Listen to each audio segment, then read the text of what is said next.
اعوذ باللہ من الشیطان الرجیم بسم اللہ الرحمن الرحیم رب اشرح لی صدری ویسر لی امری واحلل عقدۃ من لسانی یفقہوا قولی۔ حدیث نمبر 37۔ حضرت عثمان غنی رضی اللہ تعالیٰ عنہ نے وضو کے لیے پانی کا برتن منگوایا۔ سب سے پہلے اپنے دونوں ہتھیلیوں پر 3 بار پانی ڈالا اور ان کو دھویا۔ پھر اپنا دایاں ہاتھ برتن میں ڈالا اور پانی لے کر کلی کی اور ناک صاف کی۔ پھر اپنا چہرہ اور دونوں ہاتھ کونیوں تک 3 بار دھوئے۔ پھر ایک بار سر کا مسح کیا۔ پھر دونوں پاؤں ٹخنوں تک 3 بار دھوئے اور پھر کہا، نبی صلی اللہ علیہ وسلم نے فرمایا کہ جو کوئی میرے اس وضو کی طرح وضو کرے، پھر 2 رکعت یعنی تحیۃ الوضو کی پڑھے اور دل میں کوئی خیال نہ لائے تو اس کے گزشتہ گناہ بخش دیے جاتے ہیں۔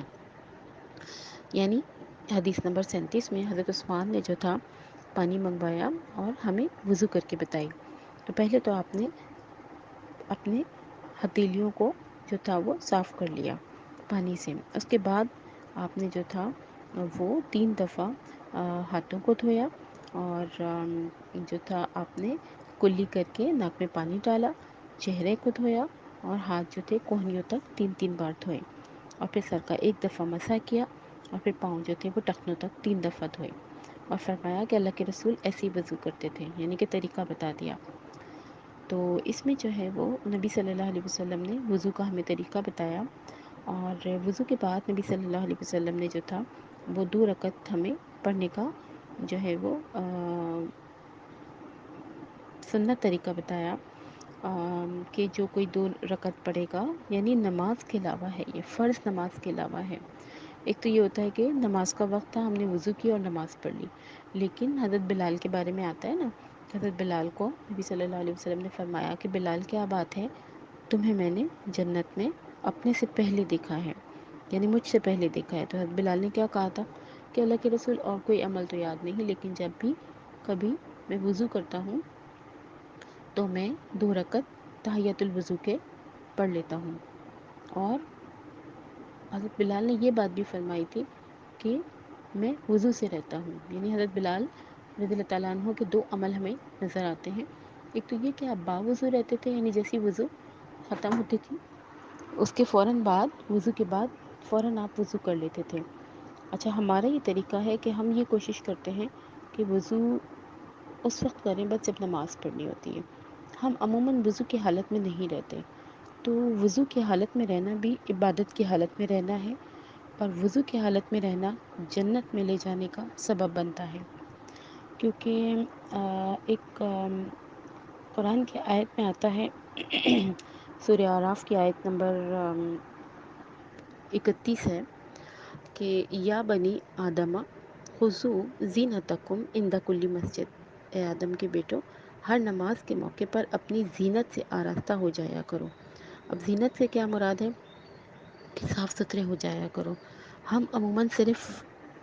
جب نماز پڑھتے ہیں تو اس سے پہلے وضو کرتے ہیں اور کھڑے ہو جاتے ہیں، لیکن یہاں پہ ایک بات ہمیں جو سمجھ میں آتی ہے وہ یہ کہ ہر نماز کے موقع پہ اپنی زینت سے آراستہ ہو جایا کرو۔ تو یہاں پہ صرف وضو کی بات نہیں ہے، زینت کا مطلب صاف ستھرے ہو جایا کرو۔ جب ہم دنیا میں کسی سے ملنے جاتے ہیں تو اچھے سے کپڑے پہنتے ہیں، تھوڑا سا تیار ہوتے ہیں، صاف ستھرے ہوتے ہیں، برش وغیرہ کرتے ہیں، اس کے بعد ہم سامنے جاتے ہیں۔ تو ہم تھوڑا سا یہ سوچیں کہ جب ہم دنیا کے کائنات کے بادشاہ کے سامنے جا رہے ہیں، زمین آسمان کے بادشاہ کے سامنے جا رہے ہیں،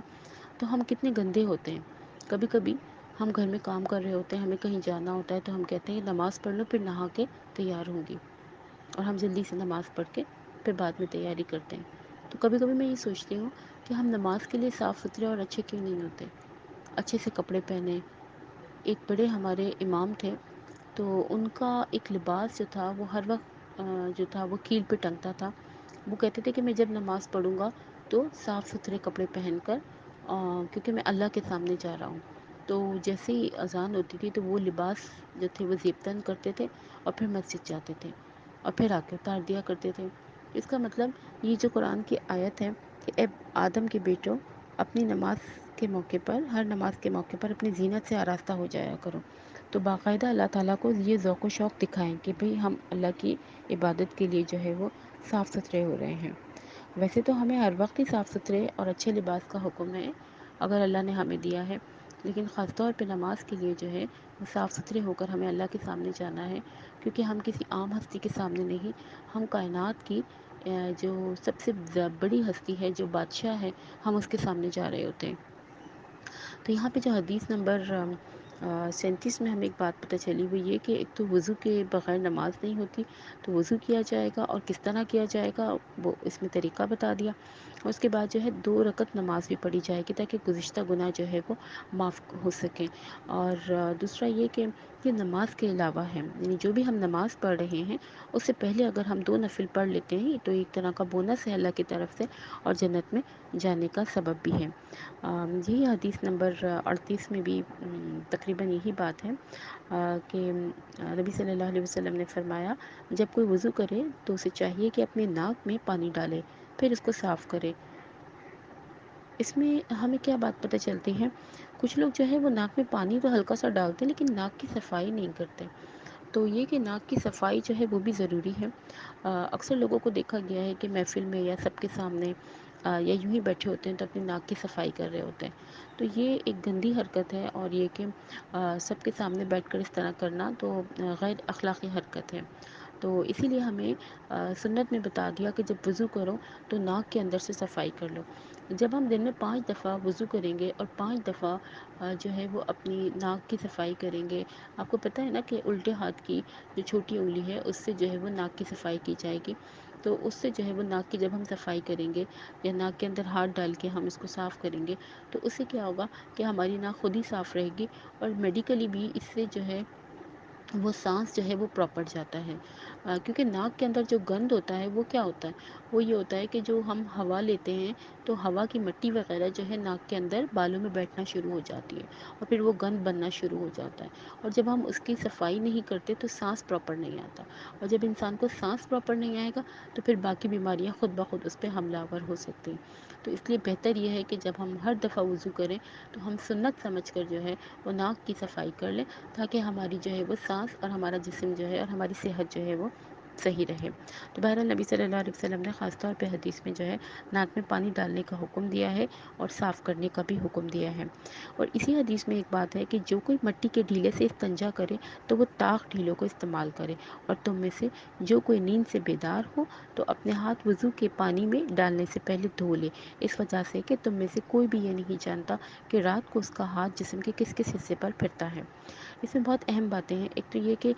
ہم تو آئیڈیل سچویشن میں ہیں، لیکن اگر ہم سفر میں ہیں یا ہمارے پاس پانی نہیں ہے تو ہم نمازیں نہ چھوڑیں، بلکہ ہم کیا کریں، ایکسیپشنل کیسز ہیں یہ کہ سفر ہے یا پریشانی ہے یا پانی نہیں ہے یا حالات ایسے ہیں کہ پانی میسر نہیں ہے، ہم وضو نہیں کر سکتے، تو پھر کیا ہے کہ جب کوئی استنجا کرنا چاہے تو مٹی کے ڈھیلے لے لے۔ اس کا یہ طریقہ ہے کہ مٹی کے 3 ڈھیلے لیں، ایک ڈھیلے سے پہلے جو ہے وہ صاف کر کے پھینک دے، پھر دوسرا ڈھیلا لے اس سے صاف کر کے پھینک دے، اور پھر تیسرے ڈھیلے سے پاکی حاصل کر لے۔ تو اسی میں جو ہے حدیث میں بہت ساری باتیں ہیں۔ ایک جو ہے وہ یہ بات ہے کہ جب تم سو کر اٹھو تو برتن میں ہاتھ ڈالنے سے پہلے اپنے ہاتھوں کو دھو لو، یہ بہت اہم بات ہے۔ اکثر خواتین کی عادت ہوتی ہے کہ صبح اٹھتی ہیں اور اٹھنے کے بعد سیدھی کچن میں جاتی ہیں اور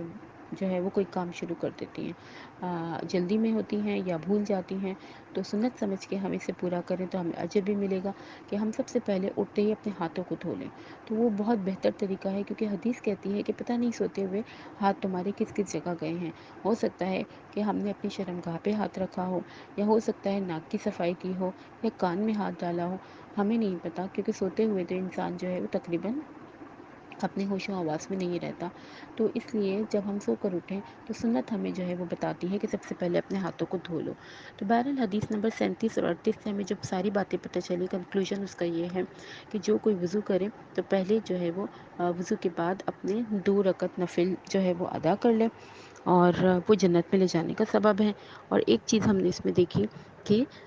یا بنی آدم خذوا زینتکم عند کل مسجد، یعنی کہ ہر نماز کے موقع پر اپنی زینت سے آراستہ ہو جایا کرو، تو یہ بہت اہم بات ہے، یعنی صاف ستھرے ہو کر جو ہے وہ نماز کے لیے آیا کرو۔ پھر اس میں ناک میں پانی ڈالنے کا حکم ہے، اکثر لوگ جو ہے ناک میں اچھی طرح پانی نہیں ڈالتے. اور آخری اور اہم بات یہ کہ جب بھی کبھی تم صبح سو کر اٹھو تو سب سے پہلے اپنے ہاتھوں کو دھو لو اور اس کے بعد جو ہے وہ برتن میں ہاتھ ڈالو یا وضو کے پانی میں ہاتھ ڈالو. ٹھیک ہے جی. صدق اللہ العظیم. اللہ تعالیٰ سے دعا ہے کہ اللہ تعالیٰ ہمیں تمام سنتوں پہ عمل کرنے کی توفیق عطا فرمائے. اور خاص کر یہ بات کہ جب بھی ہم وضو کریں تو 2 رکعت تحیۃ الوضو پڑھ لیں تاکہ ہم حضرت بلال رضی اللہ تعالیٰ عنہ کی طرح جنت کے وارث بن سکیں. وآخر دعوانا ان الحمد للہ رب العالمین.